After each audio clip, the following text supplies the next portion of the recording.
भारत में कई रहस्यमयी और खौफनाक जगहें हैं, लेकिन आज हम आपको ऐसी एक जगह के बारे में बताएंगे जो अपने ही देश में शापित और बदनाम मानी जाती है। इस जगह की कहानी सुनकर आपकी रूह कांप जाएगी। कहा जाता है कि यहाँ कुछ निर्दयी लोगों ने एक मासूम कपल को बड़ी ही बेरहमी से मौत के घाट उतार दिया था।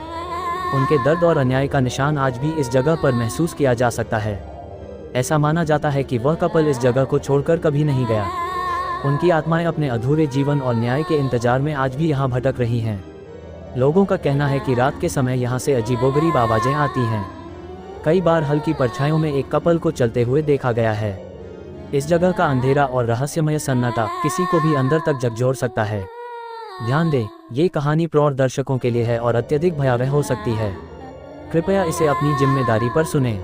कमजोर दिल वालों और बच्चों के लिए इसे सुनना उपयुक्त नहीं है। ये बस एक शुरुआत है। इस दर्दनाक और डरावनी कहानी के हर पहलू को समझने के लिए जुड़िए हमारे साथ, क्योंकि अब वक्त है सच्चाई से सामना करने का। दूप गांव पश्चिम बंगाल और सिक्किम की सीमा पर स्थित एक छोटा सा गांव है जो अपनी शांति और प्राकृतिक सुंदरता के लिए जाना जाता है। लेकिन स्थानीय लोगों का मानना है कि यह जगह शापित है। गांव के एक कोने में एक पुरानी हवेली है जो अब एक होमस्टे के रूप में चलती है।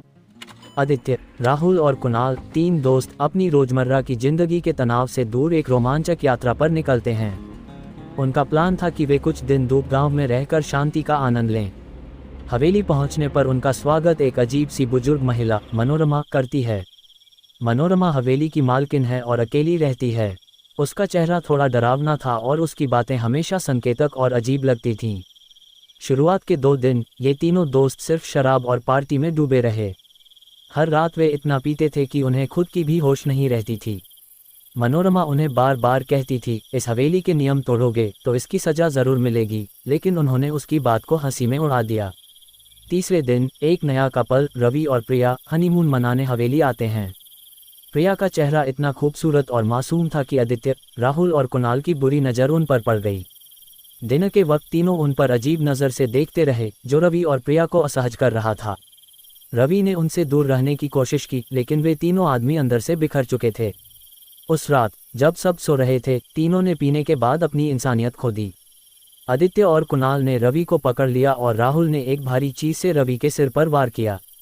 रवि वहीं गिरकर खून से लथपथ हो गया और कुछ ही पलों में उसकी मौत हो गई। प्रिया चिल्लाने लगी, लेकिन वह भी उनके हाथों से नहीं बच सकी। तीनों ने उसका बलात्कार किया और उसे तड़पा तड़पा कर मार डाला। दोनों के लाशों को हवेली के पीछे दफन कर दिया। अगली सुबह जब मनोरमा ने इन सब का हाल देखा तो वह बस एक चीज बोली, तुमने इस हवेली को शापित कर दिया है, अब तुम भी नहीं बच पाओगे। उसके बाद वह हवेली से गायब हो गई। उस रात से हवेली में अजीब चीजें होने लगीं।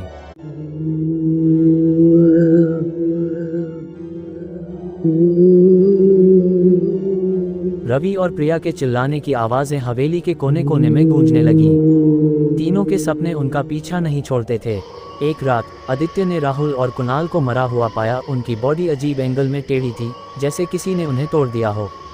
आदित्य ने वहां से भागने की कोशिश की, लेकिन जब तक वह गांव के बाहर पहुंचता, रवि और प्रिया की आत्मा ने उसे भी अपनी सजा दे दी। उस दिन के बाद से सरकार ने हवेली को बंद कर दिया। लोग कहते हैं कि जो भी उस जगह जाता है वापस नहीं आता। आज भी गांव के लोग उस हवेली के पास जाने से डरते हैं।